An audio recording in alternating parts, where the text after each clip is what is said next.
Chennai Silks RD Sale. Latest collections at unbelievable prices. Up to 50% offer or branded gifts.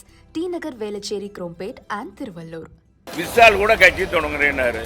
சினிமாவை பார்த்து கைதட்டுற ரசிகர்கள் கூட்டம் ஒரு தனியுங்க. அந்த சினிமா நடிகருக்கும் மக்களுக்கு என்ன தொடர்பு? அவருக்கு இதுக்கு முன்னால் என்ன மக்களுக்காக என்ன சேவை செஞ்சிருக்காரு, என்ன பணியாற்றிருக்காரு, இதுக்கு முன்னால் அவருடைய வரலாறு என்ன? எடுத்த உடனே நான் அந்த மாதம் வச்சு ஜெயிச்சு வந்துடுவேன்னு சொல்கிறது தான் எங்களுக்கு நெருடலாக இருக்குது.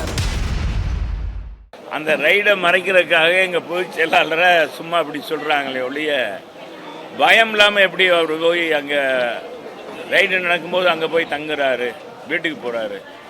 ஒரு அமைச்சர் இந்த மாதிரி ரைடு நடக்கிறது ரொம்ப உண்மையிலே எல்லாருக்குமே வருத்தக்கூடியது.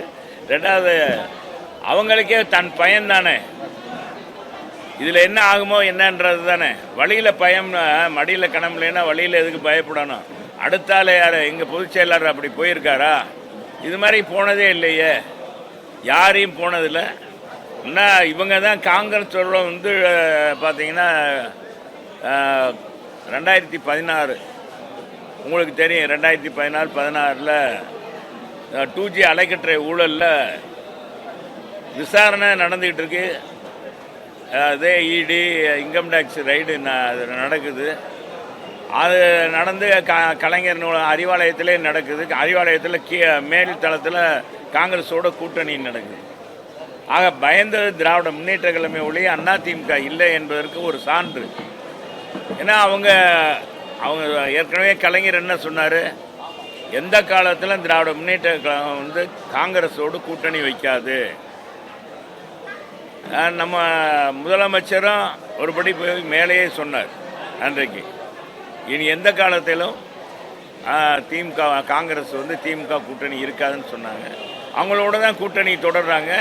2000 இதில் வந்தீங்கன்னா இப்போ 21 பிறகு அவங்க ஏற்கனவே 2010 அவங்களுக்கு தெரியும், 6லேருந்து 2011 வரைக்கும் மைனாரிட்டி ஆட்சி தான் நடத்தினாங்க, 96 எம்எல்ஏக்களை கொண்டு. அப்போ காங்கிரஸ் பயந்து கொண்டு தான் இருந்தாங்க. அவங்க ரைடுக்கெல்லாம் பயந்து, அவங்களுடைய இதுக்கெல்லாம் மிரட்டலுக்கு பயந்து தானே காங்கிரஸோடு இணைந்தாங்க. அது வழக்கமான திமுகவுக்கு தான் அதை வழக்கமே ஒழிய அதிமுகவுக்கு கிடையாது. அதிமுக எப்பவுமே சரி, அம்மாவும் சரி, புரட்சி தலைவரும் சரி, இன்றைக்கி புரட்சி தமிழர் எடப்பாடியாரும் கொண்ட கொள்கையில் மாறாமல் அதில் எந்த விதமான இதுக்கும் இடம் கொடுக்காமல், எங்களுக்கு அதில் யாருமே அதில் பயம் கிடையாது, யாரும் எதுவும் பயந்ததில்லை. எத்தனை அமைச்சர்கள் மீது இப்போ ஊழல், லஞ்ச ஊழல் கூட குற்றம் சாட்டினாங்க இந்த ஆட்சியில். ஆனாலும் அதை கொட்டி பயப்படலையே, எல்லாரும் பணியாற்றி கொண்டு இருக்காங்க.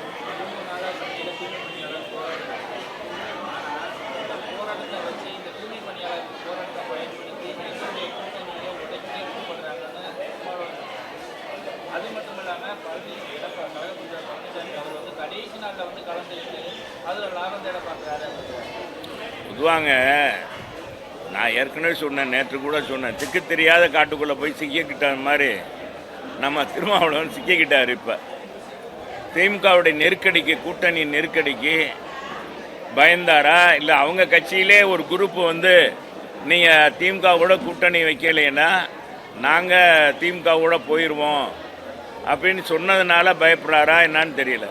திருமாவளவனுடைய பேச்சுக்களே முன்னுக்கு பின் விரோதமாகத்தான் இருக்குது அவருடைய பேச்சு. ஏன்னா எங்கள் அம்மாவை பற்றி அவரை சுட்டி காட்ட வேண்டிய அவசியமே இல்லை. ஒரு பிராமணர் அப்படி கொண்டாந்து ஆதிக்கம் செலுத்துவதற்கு புரட்சி தலைவரை சொல்லி சுட்டி காட்டினார். அவங்க அம்மா தான் 69% இடஒதுக்கீடே கொண்டு இந்த நாட்டில் அதை சட்டமாக்கி அதை நடைமுறைப்படுத்தி 9வது அட்டவணையில் கொண்டு வந்தவங்க புரட்சி தலைவர் அம்மா. இதுக்காகவே தந்தை பெரியாருடைய வாரிசாக போட்டுகின்ற ஆசிரியர் வீரமணி அவர்கள் அம்மா அவர்களுக்கு சமூக நீதி காத்த வீராங்கனை என பட்டமே கொடுத்தார். இதே திருமாவளவன் வானளவாக புகழ்ந்திருக்கிறார் அம்மாவை பற்றி. அவருடைய ஆளுமை திறமை, அவருடைய பண்பு, அவருடைய எல்லாருடையும் ஈகோ இல்லாமல் பழகிறது, தோழமை கட்சிகளுக்கு உரிய மரியாதை கொடுக்கிறது, இதை பற்றியெல்லாம் புலங்காயுதம் பண்ணியிருக்கிற இதே திருமாவளவன் திடீரென்று இந்த மாதிரி எங்கள் அம்மாவை குறை சொல்வது, புரட்சி தலைவரை பற்றி இது வரைக்கும் அவர் பேசுனதே புரட்சி தலைவரை புகழ்ந்து தான் பேசியிருக்கார். இப்போ தான் இந்த மாதிரி பேசுகிறாரு. இது எதனால் அப்படின்றது எங்களுக்கே தெரியல. ஒருவர் திருமாவுக்கு எதுவும் ஆயிடுச்சா என்னன்னு தெரியல.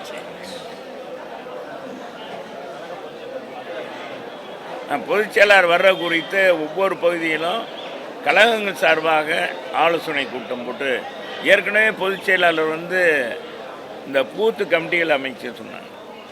அது கிளைக்கழகங்கள்னு அறிவித்தார்.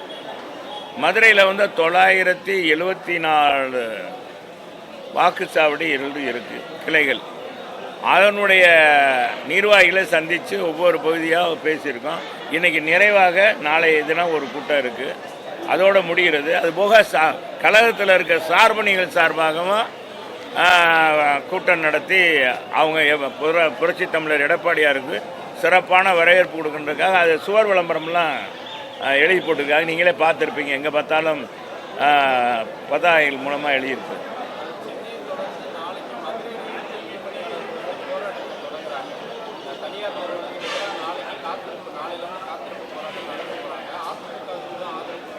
நிச்சயமாக அவங்களுடைய போராட்டம் நியாயமான போராட்டத்துக்கு எங்களுடைய ஆதரவு எப்போவுமே எங்கள் பொதுச் செயலாளர் தெரிவித்து கொண்டு தான் இருக்கிறார். அது வழக்கமான ஒன்று. அவங்களே நிரந்தரப்படுத்துகிறேன்னு சொன்னதே நம்முடைய முதலமைச்சர் தானே, எதிர்கட்சி தலைவராக இருக்கும். அதை தானே சுட்டி காட்டுறாங்க. நீங்கள் அது இல்லை அப்படின்றதான் இப்போ பிரச்சனை. ஏற்கனவே தூய்மை பணியாளர்கள் மாநகராட்சியில் உள்ளிருப்பு போராட்டம் நடத்தினாங்க. நாங்கள் ஒரு தடவை போய் மாநகராட்சி ஆணையாளரை பார்த்து சந்தித்து இது கொடுக்கும்போது அந்த மாதிரி இதாச்சு. அதனால் ஒன்று இது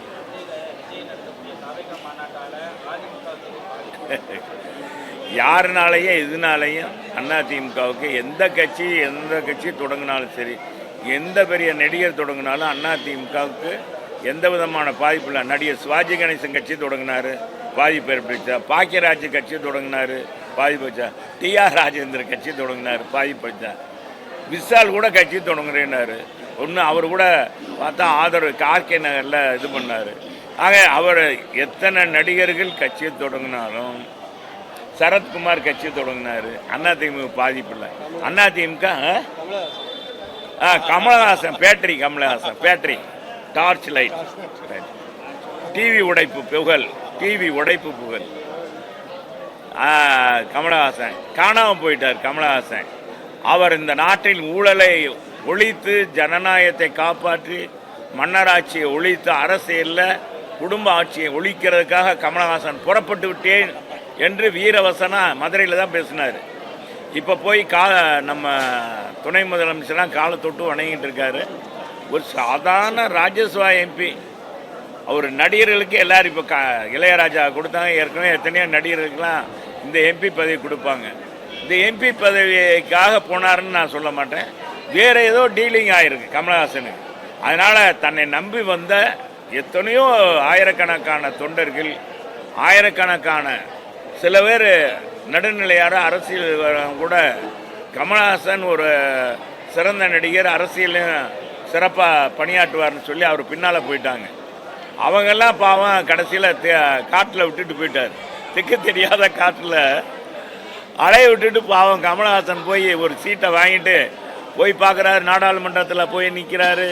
அங்கே அவருடைய இமேஜை எல்லாரும் கூட்டம் கூட்டினா அதுக்கு ஒரு சிரிப்பு.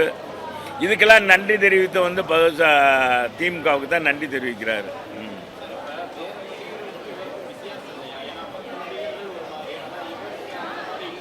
நடிகர்கள்னா அவங்களுக்கும் பொதுமக்களுக்கும் என்ன தொடர்பு? சினிமாவில் நடித்து நான் சொல்கிறேன், அது குறைவாக யாரையும் மதிக்கிறதுக்காக சொல்ல. சினிமாவில் ஒருத்தர் 100 பேரை நம்ம அடிக்கிறார். நம்ம விஜய் பார்த்தீங்கன்னா துப்பாக்கியாட சுடுறாங்க, கத்தியை வீசுவாங்க, டக்குன்னு நேராக டபார்னு வீசுவார். இதெல்லாம் நடைமுறையில் நடக்குமா? சினிமாவை பார்த்து கைதட்டுற ரசிகர்கள் கூட்டம் ஒரு தனியுங்க. அந்த சினிமா நடிகருக்கும் மக்களுக்கு என்ன தொடர்பு? அவருக்கு இதுக்கு முன்னால் என்ன மக்களுக்காக என்ன சேவை செஞ்சுருக்காரு, என்ன பணியாற்றியிருக்காரு? இதுக்கு முன்னால் அவருடைய வரலாறு என்ன? எந்த அரசியல் இயக்கத்திலையும் சார்ந்து இருக்காரா? எங்களுக்கு என்னன்னா அவர் தனித்து போய் இப்போ எடுத்த உடனே நான் அந்த மாதம் வச்சு ஜெயிச்சு வந்துடுவேன்னு சொல்கிறது தான் எங்களுக்கு நெருடலாக இருக்குது. வராரோ அதே போல தான் நானும் வரேன். எங்க புரட்சி தலைவர் வேறு, விஜய் வேறு. புரட்சி தலைவரை பற்றி அவருக்கு தெரியும். 1952 திமுக தேர்தலே சந்திக்காத நிலை, மக்களை சந்தித்து தேர்தலை சந்திக்கிற மாதிரியே கிடையாது. அப்படி இருக்கிற நேரத்தில் ஒரு கட்சியில் பதவிக்கு சேர்ந்து அந்த கட்சியில் சேர்ந்து அதுக்காக அவர் கட்சியில் சேர்றார். அண்ணாவுடைய கொள்கையை ஏற்று அவர் நல்ல பண்பாளவர், சிறந்த ஜனநாயகவாதி, எல்லோருக்கும் அன்பை காட்டக்கூடியவர், சிறந்த தமிழ் உணர்வாளர் என்ற அடிப்படையில் தான் நம்ம எங்கள் புரட்சி தலைவர் கட்சியில் சேர்ந்தார். அப்புறமேல 1953 பிறகு தான் திமுக தேர்தலில் நிற்கலான்ற ஒரு சட்டமே கொண்டாங்க. அந்த நேரத்தில் இருந்து திமுகவுக்கு பாடுபட்டவர். ஒவ்வொருத்தரும் எம்ஜிஆர் எங்களுக்கு ஓட்டு கேட்கணும் தேர்தலில், இதே கலைஞர் அன்னைக்கு கலைஞரே அவர் நிற்கும்போது அவர் தொகுதிக்கு வரணும்னு வேண்டிக் கொண்டவர். ரெண்டாவது புரட்சி தலைவர் படத்தை போட்டு, அவர் சுடுபட்ட படத்தை போட்டு அந்த கழுத்தளவுக்கு இருக்க அந்த கட்டோட போட்டோ ஒட்டி எல்லாரும் எங்களுக்கு வேணும்னு சொல்லி அந்த போட்டோவை வாங்கி விட்டா 67 ஆட்சிக்கே வர முடிஞ்சது. அப்படிப்பட்ட தலைவரோட விஜய் ஒப்பிடுவது தவறு. விஜய் அவர் ஒப்பிட்டாலும் தவறு என்பதை நான் தெரிவிச்சுக்கிறேன். Chennai Silks Aadi Sale. Latest collections at unbelievable prices. Up to 50% offer or branded gifts. T Nagar Velacheri Krompet and Thiruvallur.